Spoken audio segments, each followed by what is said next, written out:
Shalom Bapak Ibu Saudara-saudaraku yang dikasihi Yesus Kristus, selamat bertemu kembali untuk hari ini dalam sapaan firman Tuhan buat kita.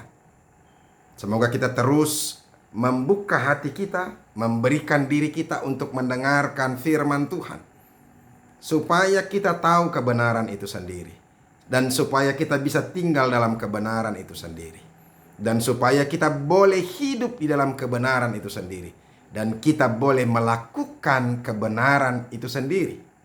Amin. Firman Tuhan yang menjadi renungan bagi kita hari ini yaitu yang terambil dari 1 Korintus pasal yang ke-13 ayat yang ke 1 Korintus pasal yang ketiga ayat yang ke-16. Tetapi sebelum kita mendengarkan firman Tuhan, marilah kita berdoa. Kasih karunia dan damai sejahtera dari Allah Bapa yang melampaui segala akal dan budimu, itulah yang memelihara hati dan pikiranmu sekalian. Di dalam nama Yesus Kristus Tuhan kita. Amin. Firman Tuhan yang menjadi renungan bagi kita yaitu dari 1 Korintus pasal yang ketiga ayat yang ke-16. Dikatakan demikian. Tidak tahukah kamu bahwa kamu adalah bait Allah dan bahwa Roh Allah diam di dalam kamu? Bapak Ibu Saudara-saudaraku yang dikasihi Yesus Kristus dan diberkati Tuhan, hari ini Rasul Paulus mau mengingatkan setiap orang percaya bahwa tubuh kita ini, diri kita ini adalah tempat di mana Tuhan bersemayam. Di dalam tubuh kita ini, di dalam hati kita ini, terlebih Roh Allah di situ berada.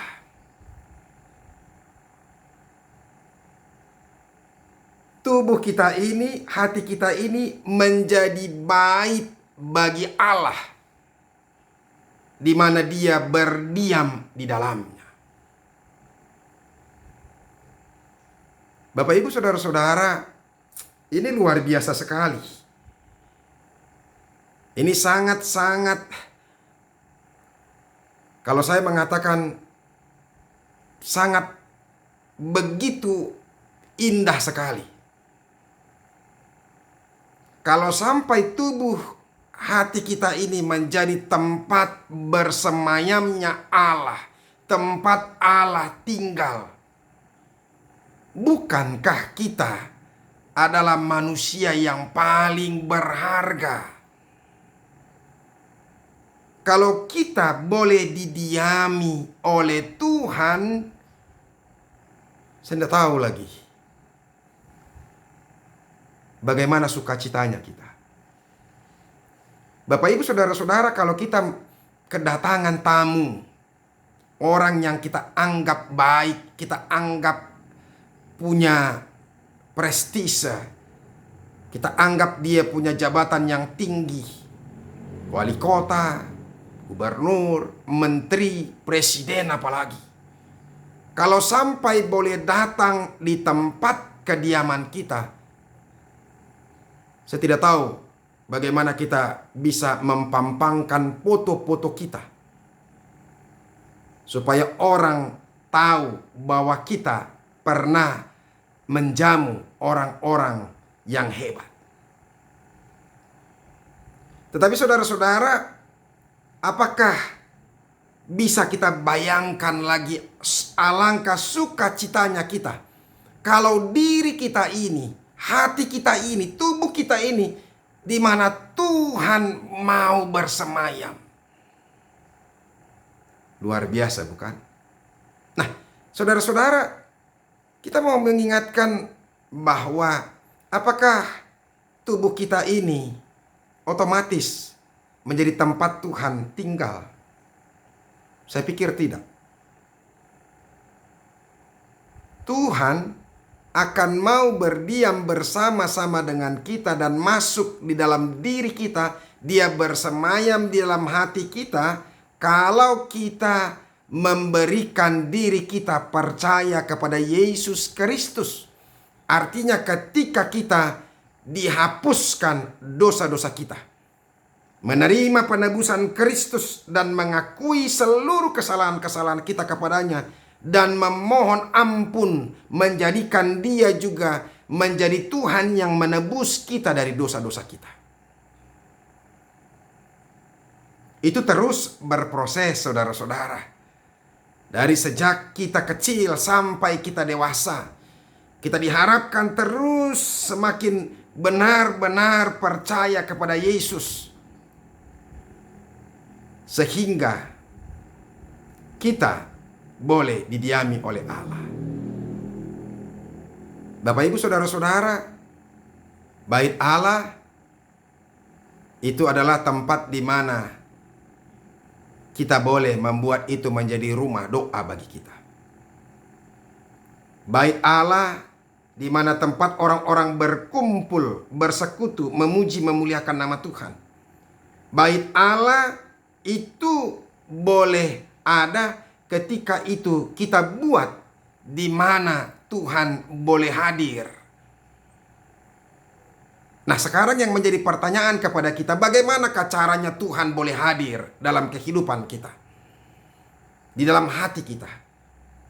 Kalau kita yang pertama percaya kepada Yesus Kristus, itu sudah pasti. Yang kedua, dalam perjalanan kehidupan kerohanian kita, dalam hidup kepercayaan kita, kita selalu mendengarkan firman Tuhan, membiarkan hati kita untuk diterangi oleh firman Tuhan.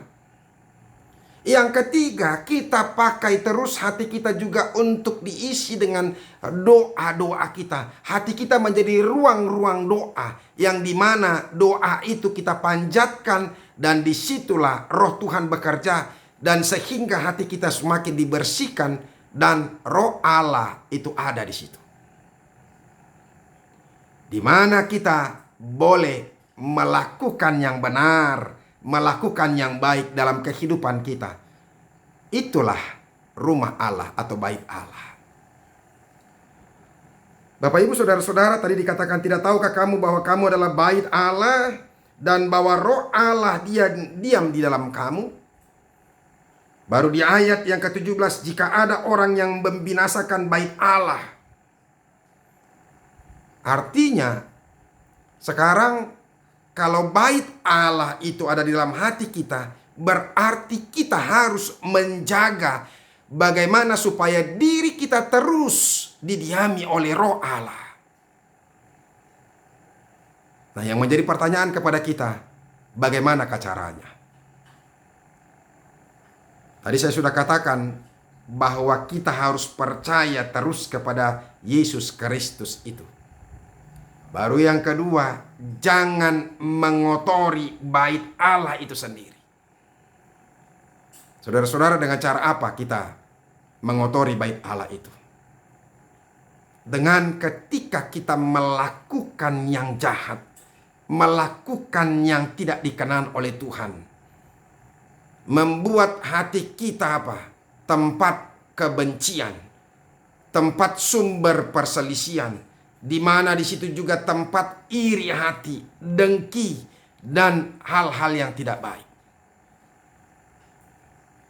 Ketika kasih kita hilang, ketika damai sejahtera Tuhan hilang dalam hati kita, dan yang ada hanya perselisihan, pertengkaran, kata-kata makian, kata-kata bulian, kata-kata fitnahan, dan juga perkataan-perkataan yang tidak baik, maka di situ kita sedang menghancurkan bait Allah itu sendiri.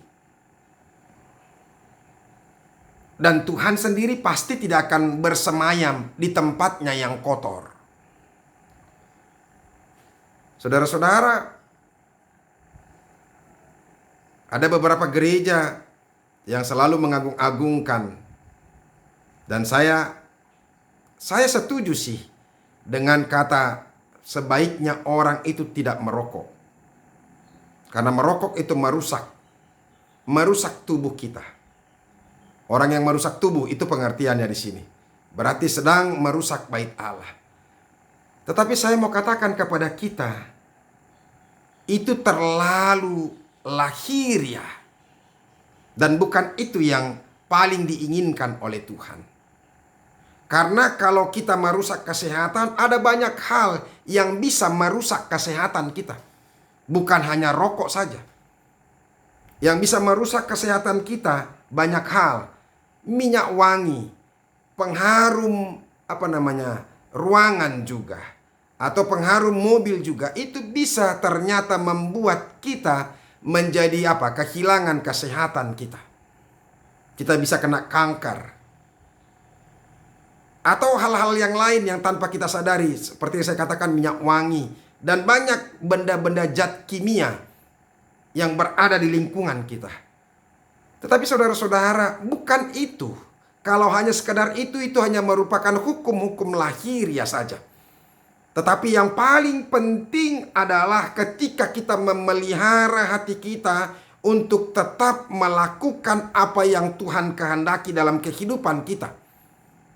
Sehingga hati kita itu boleh bersih, boleh jauh daripada hal-hal yang kotor, yang menjijikkan di hadapan Tuhan, yang Tuhan sendiri tidak suka. Itu yang perlu kita jaga. Terus terang, saya adalah orang yang tidak merokok. Tetapi saya mau katakan kepada kita, rokok juga banyak merusak dalam kehidupan. Itu tidak baik. Tetapi saya mau katakan kepada kita saudara-saudara, bukan hal itu. Dan saya kurang setuju dengan hal-hal yang seperti itu. Karena apa? Karena itu hanya merupakan soal lahiriah saja. Yang paling Tuhan kehendaki dalam kehidupan kita, yaitu kebersihan hati, kebersihan pikiran, di mana di situ ada kasih, ada cinta, ada kedamaian. Sekalipun orang tidak merokok, tapi kalau hatinya penuh dengan kebencian, penuh dengan dendam, penuh dengan banyak hal, maka dia tetap juga kotor. Artinya, saya mau katakan kepada kita, hindarilah merokok, tapi hindari juga hal-hal yang jahat dalam kehidupan kita. Supaya apa? Supaya bait Allah itu akan tetap boleh berdiri. Sebab dia katakan tadi, jika ada orang yang membinasakan bait Allah, maka Allah akan membinasakan dia. Sebab bait Allah adalah kudus dan bait Allah itu ialah kamu. Jadi bait Allah itu adalah kudus. Hati kita itu sebenarnya sudah dikuduskan oleh Tuhan. Kita jadi kudus karena kita sudah dikuduskan oleh Yesus Kristus dengan penebusannya. Oleh karena itu saudara-saudara, jaga hatimu. Jangan mau dikotori lagi oleh hal-hal yang duniawi. Tinggallah penuh kasih. Tinggal dalam kerendahan hati. Jauhkan kesombongan, jauhkan keangkuhan. Jauhkan dari hal-hal yang tidak dikenan oleh Tuhan. Sehingga hati kita tetap boleh kudus. Terus percaya kepada Yesus Kristus. Baca firman Tuhan. Berdoa terus. Lakukan yang benar. Maka hati kita boleh bersih. Tuhan Yesus memberkati. Amin. Marilah kita berdoa. Terima kasih Tuhan. Engkau mengingatkan kami bahwa kami adalah bait-Mu. Hati kami ini adalah tempat persemayaman diri-Mu. Ajar kami untuk menjaga kekudusan hati kami. Ajar kami menjaga supaya kami tetap kudus di hadapan Tuhan. Membuang hal-hal yang mengotori kami. Dan menjauhkan diri kami dari hal-hal yang tidak Engkau kenan. Supaya hati kami tetap kudus. Ajar kami terus untuk percaya kepadamu, membaca firman-Mu, terus berdoa dan melakukan yang benar dalam hidup kami. Di dalam nama Yesus Kristus kami berdoa. Amin. Saudara-saudara, kita sudah dengarkan firman Tuhan. Jaga hatimu, sebab hatimu adalah tempat bait Allah bersemayam. Roh Allah ada di dalam hati kita. Jangan binasakan bait Allah itu, hatimu, tubuhmu, sebab engkau akan dibinasakan oleh Tuhan. Semoga firman Tuhan ini memberkati kita. Dan saya berharap bahwa kita juga boleh membagikan ini kepada teman-teman kita di WA group, di Facebook kita juga, grup Facebook kita, supaya semakin banyak orang mendengarkan firman Tuhan. Terus terang, hanya itu keinginan saya ketika saya memberitakan firman Tuhan ini. Terlebih kepada teman-teman, kalau boleh, mari subscribe dan pencet notifikasi. YouTube saya Marganda Parsawaran Tampu Bolon. Sampai ketemu. Tuhan Yesus memberkati. Ingat, teruslah mendengarkan firman Tuhan. Salam.